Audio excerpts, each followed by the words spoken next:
đeo headphone ạ.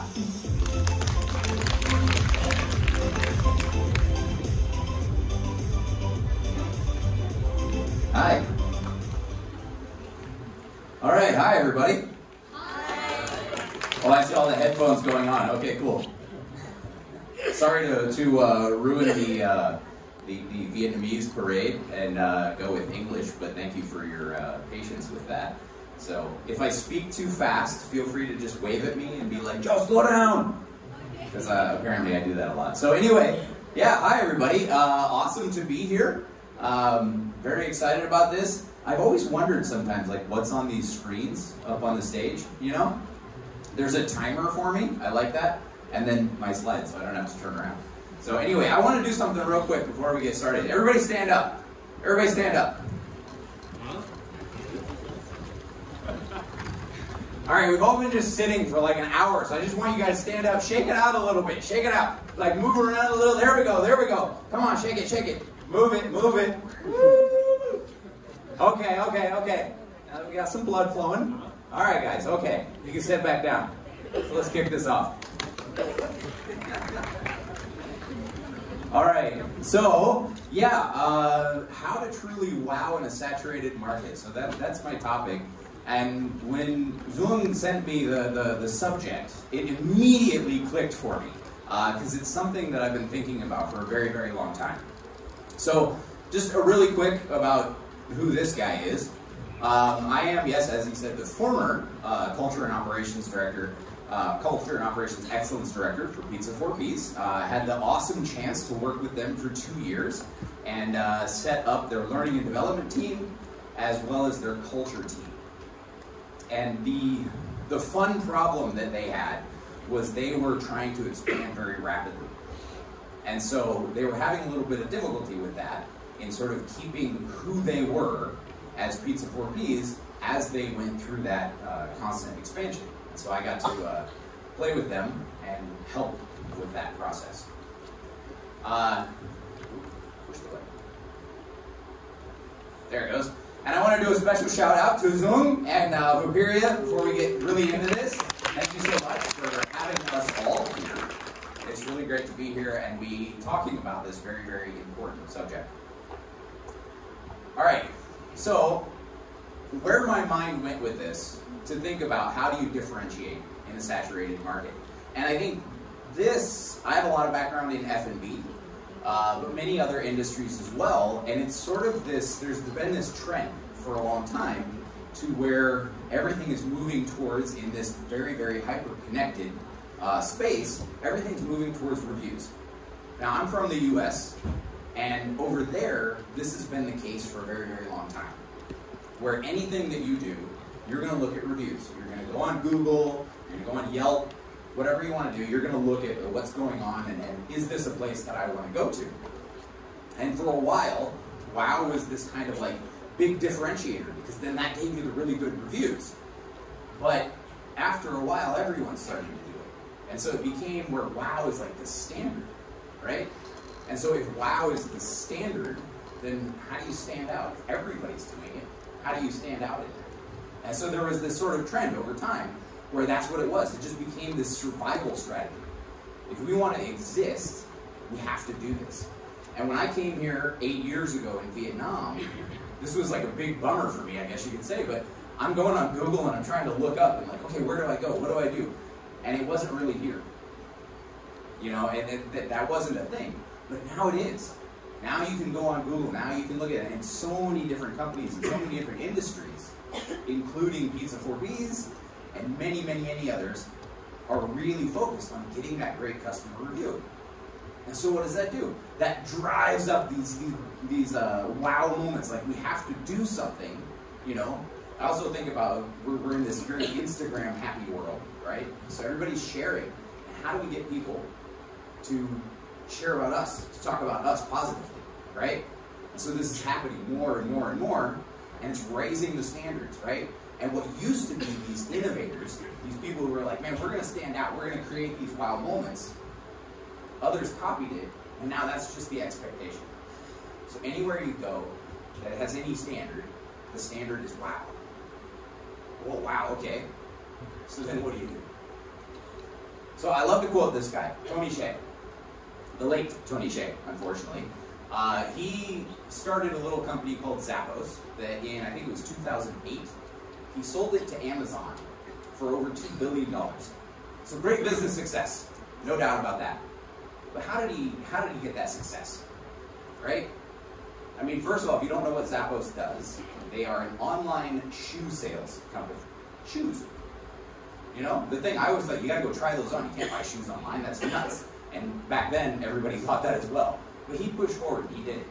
And I love this because you can copy what we do, but you can't copy who we are. And that was really this like sort of big key to what made Pizza 4Ps and many other companies that I've worked with very, very successful. And so let's talk a little bit about Pizza 4Ps specifically. So I do love that I heard this, the VW. So Zoom, that was really cool. Because it's really so true, right? You gotta have that vision and you gotta work hard, you know? Like you have the vision and that's really cool, but then you gotta put in the time and effort. And so Pizza 4Ps, they have this. They have make the world smile for peace, all right? And they mean it. Oh my gosh, they mean it. They have their values. So omotenashi is the Japanese spirit of hospitality. Compassion, you guys know what that one is. Authenticity, and kaizen. Kaizen is Japanese for continuous improvement. Always doing better. And then even farther beyond this vision, Masuko put forward this, the North Star. Every guest leaves with a smile. So he basically just said, the entire team, to everybody, very simply put, this is what we do. And we measure it with 5-star reviews. So, these two kids, Masuko and Sani, the founders of Pizza 4Ps, I gotta tell a little bit of their story. Because it's amazing where they started from. And when I joined their journey, where they were, because it all started with Masuko and having a tragic moment in his life. His best friend committed suicide. And in order for him to deal with that, he started these pizza parties in his backyard. And that brought happiness to all of the people around him. It brought him happiness and inner peace. And it progressed from there. And he started to share this, and he eventually brought Pizza 4Ps to Le Canton in 2013 in Ho Chi Minh City. And all he wanted to do was give other people happiness and inner peace. And so the amazing thing in the story of Pizza 4Ps starts from this role model leadership. It was Masuko and Sani just being who they are, right? And all the people around them saw that and said, wow, this is really cool. I want to be part of what you guys are doing, and I'm going to do the same, right? And so they had one little restaurant, and they were being themselves, and Masuko was doing what he was passionate about, right? And just bringing peace and happiness and smiles to all the people that came to that Pizza 4Ps. And then they expanded, and they expanded, and they expanded. So when I joined, they already had, I think it was about 25 restaurants. And they had expanded into Cambodia, so they're in 2 countries. And they're in several cities across Vietnam. But they were running into an issue. And the problem was that when you're around these two, it's electric. You're going to love it. They're amazing people. But when you're not around them, when they're in Ho Chi Minh City and you're up in Hanoi, or you're out in Da Nang, or you're wherever you're at, you know a little bit about what's going on in the company. You know a little bit about that culture that's there. But you're farther away from them, and the culture gets diluted.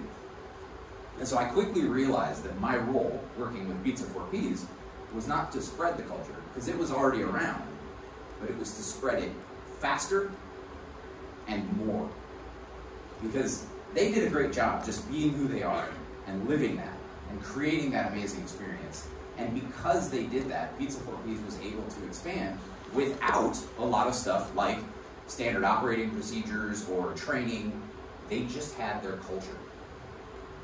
And so that's what I came in, and I brought this like SOP and the rigid training, and not rigid, but but that's what I brought, is a system for all of this. But There's a really big key to how that all goes into play, because you got to keep alive what the company is. And so that's what I want to get into with this. And I want to talk about, so there's two real ways to like run a company, right? And one of them is very rules-based. So if you think about, okay, every time something goes wrong, what do? You make a new rule. Well, something went wrong, we make a new rule. Well, somebody complained about something, we got a bad review, make a new rule. Right? So you get all these rules and you tell everybody what to do. Okay? And the other way is values-based. So let's look at what happens when you go rules-based. Okay? Something goes wrong, make a new rule. Something goes wrong, make a new rule. The company's always growing. Things are always getting more complex. But when you just go by rules, when that's all there is, and every time somebody does something wrong, you say, oh, you did that wrong. You didn't follow the rule. Or maybe there wasn't a rule, so now we make a new rule. Okay? Your freedom and autonomy goes down. And people don't like to work in that. It's not fun. So then your percentage of high performers also goes down. And that's one way to run a company. And I'm not here to say that it's wrong, but that's one way. The way that Nasuko and Sani chose to run their company was more like this. The values were the most important thing. And there were still rules. I'm not going to lie to you, there's still got to be rules, right? We don't get rid of them altogether. But when you lead by values, it makes a tremendous difference. And so that's what they did naturally at first. For 11 years before I started with the company, they were doing that completely naturally and spreading it across the country. And when you do that, people are free to act within the values. Because it's not, oh, you didn't do this rule, you didn't do this specific thing. It's, hey, let's talk about authenticity. Let's talk about compassion when something goes wrong. And so then freedom and autonomy goes up, and high performance goes up. So let's get into a little example of what that looks like. Because culture is a major, major piece of the puzzle, but it's not everything. So I want to share a little bit of a story, I guess. This is my mother over here. What's today? She turns 80 tomorrow. Yeah. I'm very bummed I'm not there to celebrate with her, but they actually already celebrated on Saturday, so yesterday, and I saw all the pictures, and it looked like a fantastic event, so I'll call her tomorrow and wish her a happy birthday on the actual day. But when I was growing up, my mother used to annoy the hell out of me. Like, really bug me with this, because she would be like, Joe, I need you to do this. And then she would proceed to explain why. And I'd be like, Mom, I don't care why. I'm just going to do it. I don't care. Right? But she would tell me. She would sit there, oh. And my mom did this because her dad, my grandfather, never explained why to anything. He just said, you do this. You do this. Right? So Grandpa was rules-based. But Mom was values-based. And even though it used to annoy the hell out of me, now that I'm grown up, I realize what she was doing. She was explaining her values. So I understood why I was doing what I was doing.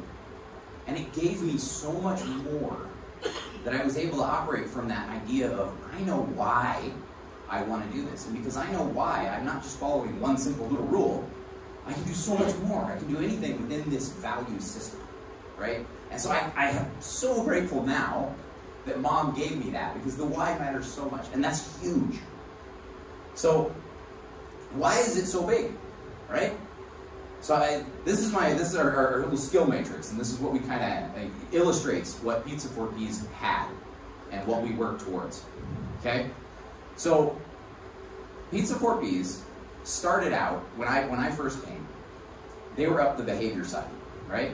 So enthusiastic but unscalable. So when you have neither skill nor behavior, behavior is the culture, right? That's the values. So when you have neither one of those, you're in the chaos zone. I don't know how to do it. I don't care why we do it. But Pizza 4Ps, they went up this other side where they got people who were very enthusiastic, right? And it creates this predictable outcome.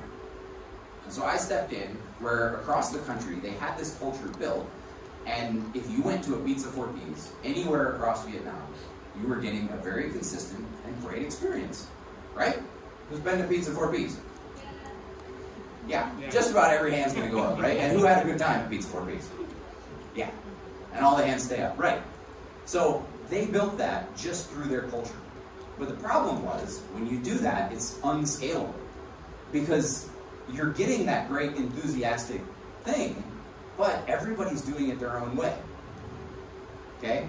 So it's a great thing that mom taught me those values, and I'm not going to do it the same way that she did it. And in my personal life, that's okay. I think that works. But in a business, that's hard to scale. That's hard to teach, right? And so then the other side of it, if you go with just skills, and a lot of companies do this because they don't really understand values, and they don't really understand why that matters. And so they just go skills. Like, all right, we're going to teach you how to do everything that you need to do, and we're going to give you this specific set of skills. And so then everybody's doing exactly what they were told, and they know how to do it and all that. And it creates this sort of mechanical sort of experience, right? And then you literally get, and this is a real story, and I'm going to illustrate this in a minute. I did what you said, and if the customer's upset, that's your fault. Right? I followed the rules. I did what you said. Customer's upset. Not my problem. Wow, okay. So the sweet spot is when you combine both, right? And that was really my role at Pizza 4 Ps, is how do we combine these two? How do we keep strong what Pizza 4 Ps was built on and what they had already, and then add in a system of education to live that? So that's the second piece of the puzzle here. The skills need to be there, but they've got to be led by the values. Because if you don't have that value piece, then you get that mechanical thing. You get the people just going, okay, yeah, I did what you said. Customer's not happy. Not my issue. So to take a look at a real life example of this actually happening, right? So this is a situation that came up in Pizza 4 Ps. And it was, the situation is the guest waits a very long time for their main dish, right? And the rule is, when a guest is upset, right, you offer them a dessert. Okay, great. So the dessert comes out, it was a chocolate cake. Well, guess what? The guest is allergic to chocolate. That doesn't work, okay? So now, I followed the rule, the guest is upset. That's not my fault, that's your fault, right? Not good. All right. And literally, like, I remember this. I remember hearing this when it came to my desk. And like, I heard this story and I'm just like, really? Oh man, okay, yeah. So how do we address that, right? So rules versus values in action. Now, same situation. The guest waits for 25 minutes for a main dish, all right? But now we've got this North Star, right? So Masuko put forth that idea. Every guest leaves with a smile, okay? And we've got values, right? So in this case, 3 of the values really come into play. So we got compassion, right? We got omotenashi, the spirit of hospitality, and we have authenticity. Okay? So the dish is laid, the guest, the team member is going to be honest about it, and they're going to have empathy, they're going to have compassion, omotenashi. So here's what happened. The server says, I'm so sorry for the delay. I noticed you checking your watch several times. May I ask if there's something specific that's struggling? So, right, they said something. They didn't just try some default rule, right? Because they know this guest needs to leave with a smile. This is a bad situation, but they need to leave with a smile, and I know that. So I'm going to have compassion, and I'm going to have omotenashi, and I'm going to create this experience for them. And so the guest says, yeah, we're squeezing lunch in between meetings, and we're worried about time. Okay? So what happens then is the server says, all right, hey, I'm going to make this one to go. And in the box, he writes a personalized note. Thank you for your patience today. We know time is valuable, and we're sorry we didn't get it quite right. The next meal is on us, and we'll make sure it is fast and fantastic. And they put some vouchers in there for their next visit. So, same situation, but instead of following just a rule, they followed the idea that every guest leaves with a smile. I know how to behave with the values, and I created this. And so the guest leaves, bummer that their meal was late, but they're happy. And they're coming back. And they're probably going to tell their friends. And that's the power of this value-based training. So when we build all of the training, we don't do it just by saying, here's the specific skills that you need, but everything gets the values built into it. And you can't script that. You can't make a rule for every single situation. But what you can do is you can teach people how to behave. And you can teach them that this is what they need to do in order to create these experiences. And so then you can turn these potentially bad reviews into oftentimes great ones. And I can tell you from quite a bit of experience, when things go wrong is often the greatest time for you to be able to shine. So if you can teach your team that, it's so incredibly powerful. All right, so this is the third piece in the puzzle, because there's 4 pieces, so obviously I have to talk about them all, right? But I'm not going to spend a lot of time on this one. In everything that we do, we want to make sure that it's sustainable, and that's where the system comes into play. One of the first books I ever read when I was starting my first company, actually it wasn't my first company, but it was my first company that actually made money. So when I was starting my first company that actually made money, rephrase that, I read the E-Myth, and in the E-Myth, he really talked about, the system, and the system runs the business, and the people run the system. But why this matters is because what you can do with this is you can take ordinary people and allow them to do extraordinary things. And that was such an amazing thing, because it was the big trend for a long time to always hire the absolute best talent. It didn't matter if they really cared about what you were up to as a business. What mattered is that they had the best skills for exactly what you're doing. And then you got a bunch of people who were not on the same path, all trying to do one thing. And it's become more of a trend nowadays to really focus on finding the people who also, in this case, want to make the world smile for peace. They want to be on the same mission, they want to be following the same guidelines as you, and their skills might not be as high, but that's where the system comes into play. And so you build this structure and you build this system so that those people who are excited about what you're doing and will take advantage of the system that you've built can then shine and become way better. And again, another one from experience, often they grab onto it because they want to be there. And so they push for creating an amazing thing right alongside you. All right, so there's a missing piece of the puzzle still, right? So there's still one chunk missing. So what's missing? All right? So to illustrate this one, because I think it's actually the most important piece of the entire puzzle, I want to ask you guys this question. Why do you do anything that you do? What are your goals in life? So I want to see maybe if I can get, it's a pretty big crowd. Let's see if maybe we can get a volunteer. Does anybody have like a goal that they'd like to share? Raise your hand. And it could be simple. It could be like, I want to lose some weight at the gym. Or it could be, I want to buy a house. Anybody have something they would be willing to share with the group? Ah, over here. Okay. Okay, cool. So I'm specialized in sales consulting. Okay. So that's why I want to change every company to be having more proficient in their working and in their making more profit. Making more profit. Yeah. So you're a consultant and you want to teach companies how to make more profit. Yes, but okay. I want them to realize their own way, not by my way. Okay. Yeah. Okay. And what's your name? My name is Tung. Tung. All right. Tung. Nice to meet you, Tung. Yeah. T-U-N-G. Yeah. No. Stay standing. Stay standing. So you probably didn't realize you volunteered for more than you expected. Yeah. Because I'm going to ask you some questions. Yes. Please. Okay. All right. So just to recap, you have a consulting company. You want to teach companies how to make more profit, but you want them to be, it sounds like self-sustaining. You want them to kind of get that on their own? Not on the one, but realize their own way. Because realize their own way. Yeah, because normally the boss, they make profit. Yeah. But when I came in, I asked them why they can make profit. Okay. They could not realize it. Okay. And I had to rearrange it. And yeah. Until come to a conclusion, and that is a mutual solution. Yeah.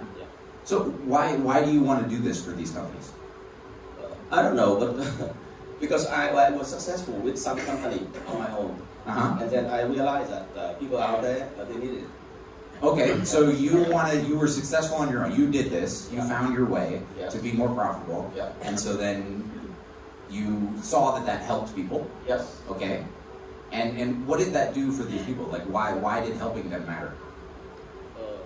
How to say? Because I'm a salesman, so I want to make money for my own. I mean, Okay. yeah, and then I want to when I want to make more money, I think that I want to make more profit for them, my customer first, Mhm. and then they will give me more than I ask. Okay. Okay, so you're making a great customer experience for them. Yes. Obviously, you're making them more money. You're making yourself more money. Yes. So what does this money do for you in your life? Because my family used to be go bankrupt one time. Ooh. Yeah, so that's why I don't want to be in that not very safe situation again. Got it. And then I want to provide the best environment for my family, Yeah. my whole family, for my wife, for my children. Yeah. Okay, let's see. How many times did I just ask you why? That was what, 3, 4? Yeah. Okay, and we got to the reason you're doing what you're doing is because Yeah. you want to create security for your family. Yeah.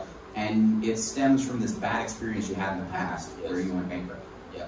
Wow. Thank you so much. Yeah. Next to him. Everybody give him a hand.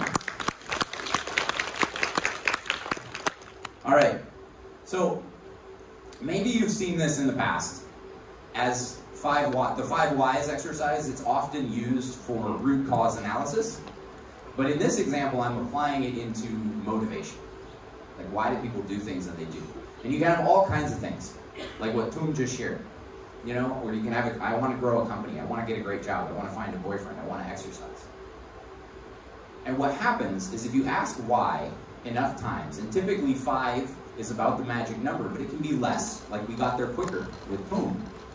But it drills down into something that is true to your heart, right? And you really find the true why. And the true why is he's creating this amazing experience for his family based on this bad experience that he had before, but it's family. When it gets down to it, he's creating something for his family, right? And so in this example of, I guess you could say it's somewhat similar, but I want to make more money, so I have more time and flexibility because I want to be present for my family, give my kids what I didn't have growing up.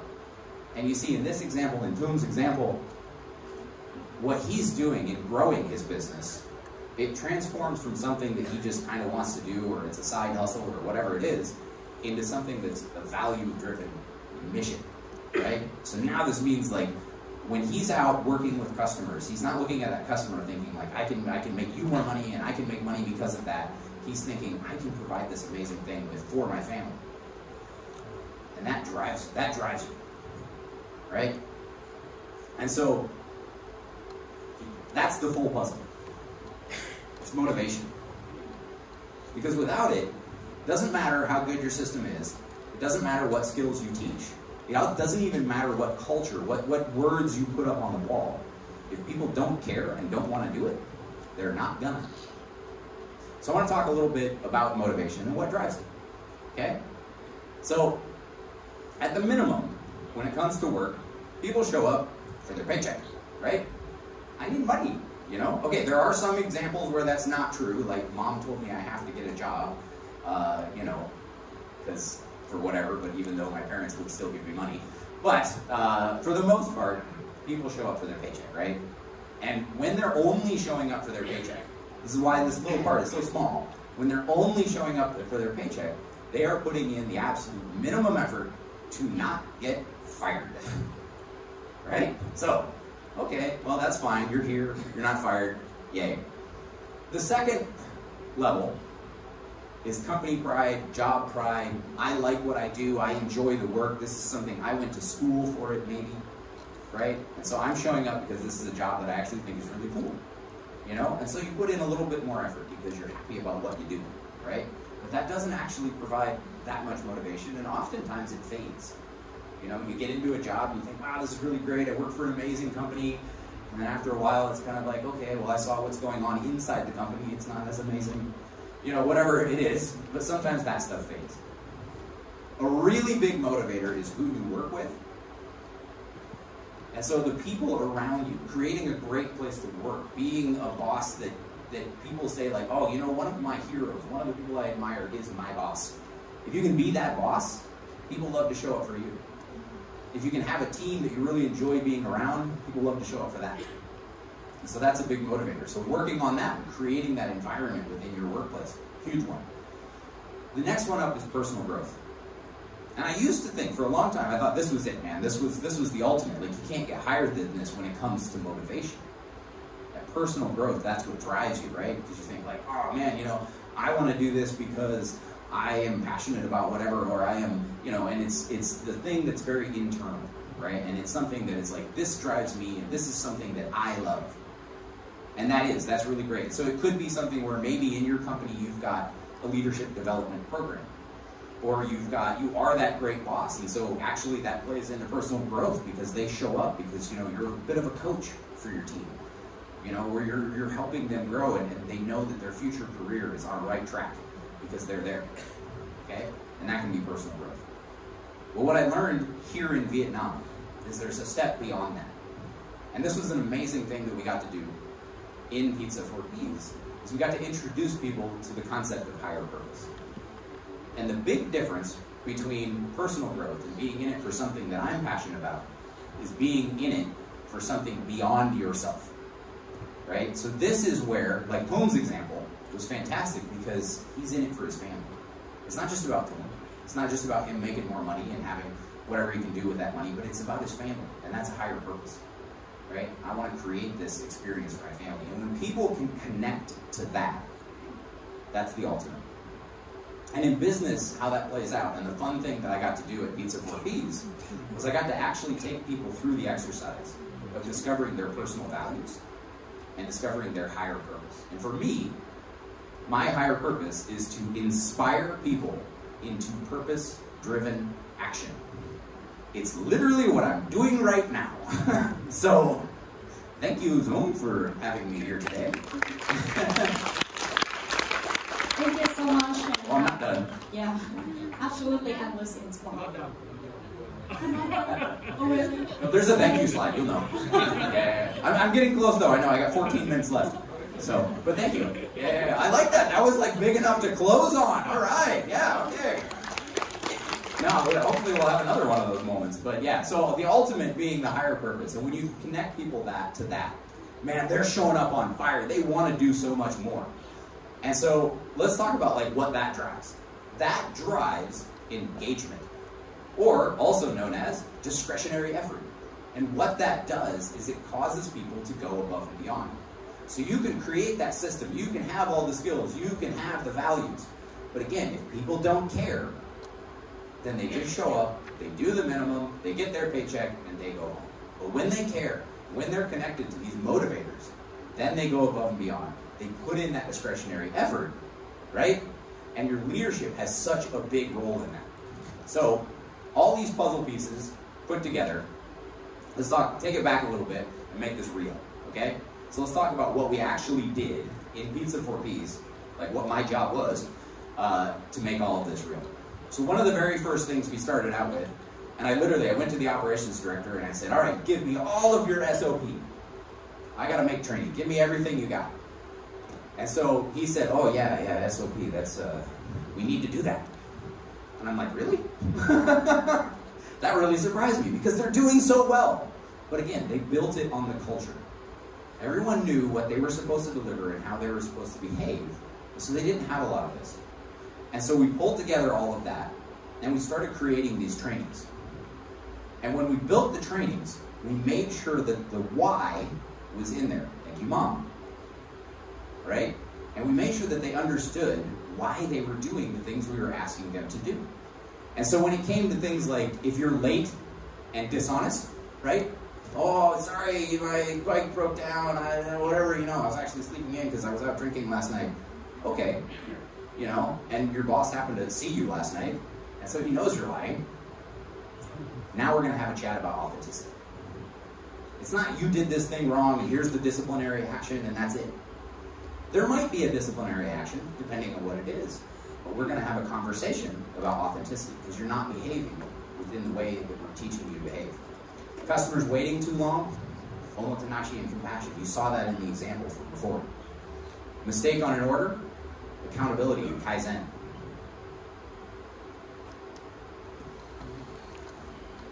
So when the staff understands that the values aren't this just abstract thing, they're not just a poster on the wall, they're real practical tools that they can use. And every discussion comes from those. Every time that you're doing any of your actions, they come from those. And that's how you really live with these values. And so there's skills and culture in action. So let's look at one more example. Systems, driving motivation. So the bottom part of the puzzle, systems and motivation. So this is a really fun one, right? So one of the things that I did is I completely changed the way that we listen to the people in Pizza for Peace. So how many of you have taken a survey at work? Yeah, I'm betting there's a lot of people not raising their hands that are lying. So, probably just about everybody has done some kind of survey at work, or at least you've done some kind of survey. And what happens with those surveys? Typically, in most companies, that survey goes to HR. What does HR do? HR creates a report. What does that report do? That report goes to the leadership. What does the leadership do? Oh, yeah, okay, sure. Maybe, if you're lucky, they create some sort of big initiative to fix a problem or two. And that's about it. And the number one reason why people don't want to take surveys is because they don't matter. And that sucks. So what we did at Pizza for Peas is we made it matter. We took that survey data, instead of sending it to HR, we sent it all the way down to middle management. And we said, here's the results of this survey. Here's what your people in your store that you directly are involved in their lives are saying. And one of the coolest examples that came out of this, we had a store that their satisfaction or happiness rating in their store was typically in the 30s to 40s. So we did this training, and I worked with a wonderful woman called T. And T, after the training, said to her team, she said, hey, everybody, send me really good feedback that I can actually use. And that was her. Like, she did that. I didn't tell her to do that one, but that was awesome. She actually said that. And then what happened is, because she said to them, she asked for it. She created the space, the psychological safety for them to speak up. And I know in Vietnam, that's tough sometimes. You know, I come from the land in the US where people won't shut up. Here, it's tough to get people to speak up. But she created this space for her team to speak up. And what happened was, she saw from 1 month to the next, her happiness score jumped up to over 90%. And the funniest thing was, like, the things that came up that made the big difference were so small, but they made such a big impact in the lives of the people doing it. It was things like, in the break room, it's hot, we need a fan. How much does a fan cost? Right? So they bought a couple of fans. And the other one that I think was so funny, and why there's a keyboard at the top of this, was one of them was the keyboard at reception. Some of the buttons are broken, and it's been like that for 6 months or a year. And so they bought a new keyboard. And it jumped the satisfaction happiness rating by over 60% in that store. Pretty crazy. And so that's your motivation and your system. So we systemized a way to get people to have better lives at work, and thus drive the motivation. So, bringing this whole sort of puzzle together and creating that unique wow, and this is what I want to come back to. We've got the values, and we've got the North Star. Everybody leaves with a smile. All right? We built into the annual reviews, usually these are performance-related things, but we built into the annual reviews to specifically evaluate on the values, on the behaviors. We created reward and recognition systems to honor these things. And they went from very small to little recognitions day to day to our annual gala. That was a big prestigious event, black tie, everyone showed up for and celebrated mostly the values and exhibiting those. And behind that was the performance metrics. They were there too, but we focused on the values. And through this, remember the beginning of the conversation about how wow became normal? We created a way for people to create unique experiences. Not rules-based, not I'm going to give you a chocolate cake because we screwed up. But every single situation, guided by everyone leaves with a smile, I know the way I need to behave, I can create a unique experience, and that brought the wow. All right, so speaking about all of that, we're getting towards the end here, don't worry.